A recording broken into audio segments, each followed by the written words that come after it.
Okay, so we have a lot of tension going on in the Middle East, and it's centered on Jerusalem.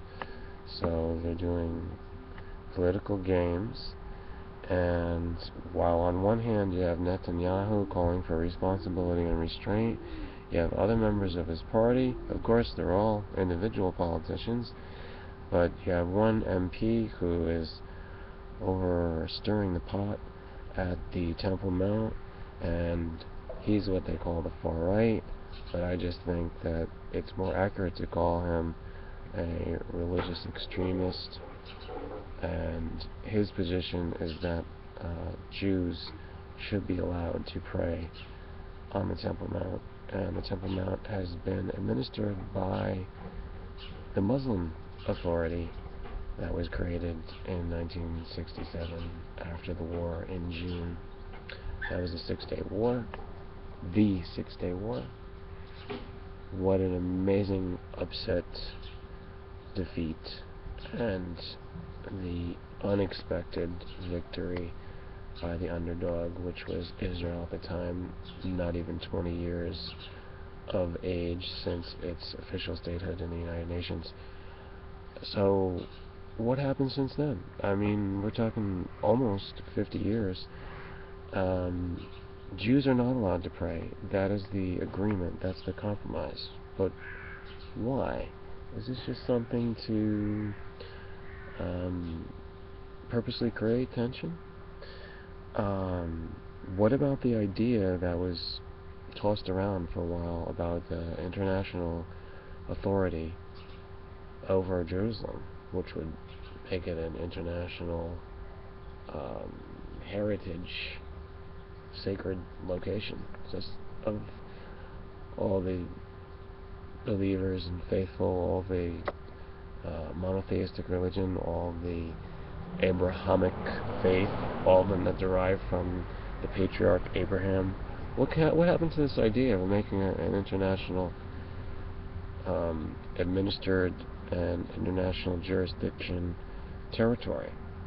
Well, since the Israelis got involved with the NATO and the Americans, of course, so the United States don't really want that. They have something that they call peace process, which, as far as I'm concerned, is a misnomer.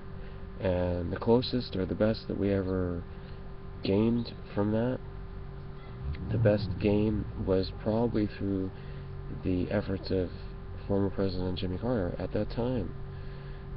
Jimmy Carter was working with the Egyptian President Anwar Sadat, and I believe it was, for most of the time, was Menachem Begin who was the ruler over Israel at that time.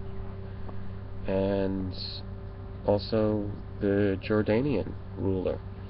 So right now we also hear the Jordanian King Abdullah. This is the Hashemite kingdom of Jordan. It used to be called Transjordan. So today they're calling for the Israelis to respect the Temple Mount, and they're going to keep the pressure on that. So say the Jordanians. Of course, they have something to say because it used to be more under their authority. It used to be their property. So you had to factor in the Palestinians. Obviously, it's where most of the core resentment is, and where you're going to get most of your guerrilla action on the ground. So the street fighting has been sporadic, clashes with the police. There's a heavy, increased police presence there. Now, we do toss around the phrase excessive force because of the military police action that they took in Gaza throughout the summer, and that has died down, except now we hear the accusations that Hamas, based in Gaza, is firing more rockets into Israeli territory. So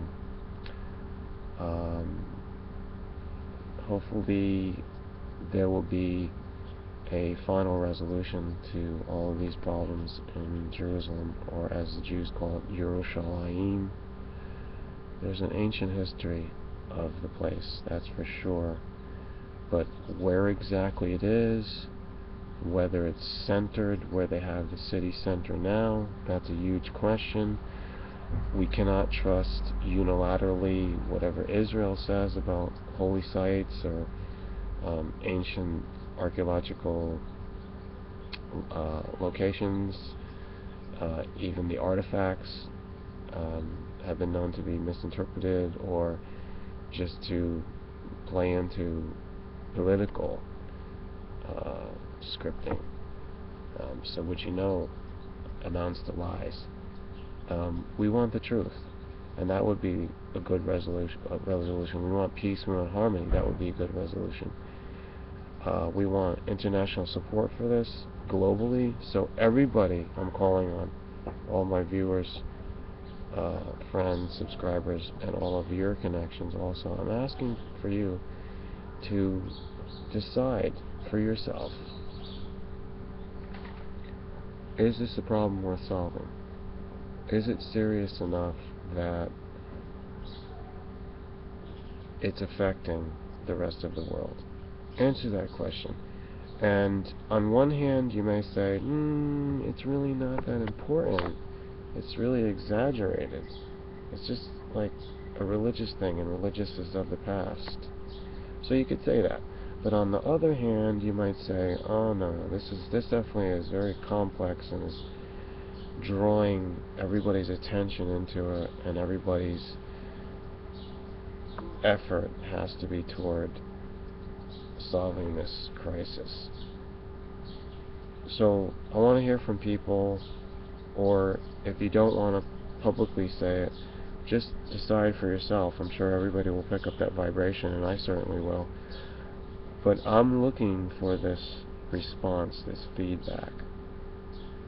Because if Jerusalem is really not that important, let's just start ignoring it. Let's focus on other issues that are globally significant at the time. Whatever's pertinent and whatever's realistic that we have to face. But on the other hand, if people want to say, the Jerusalem thing is a huge, important, significant, symbol. If we do something about it, it can give a huge symbolic gesture toward everything else we have to face in humanity on this planet Earth. Thanks for considering this, what I consider a huge question.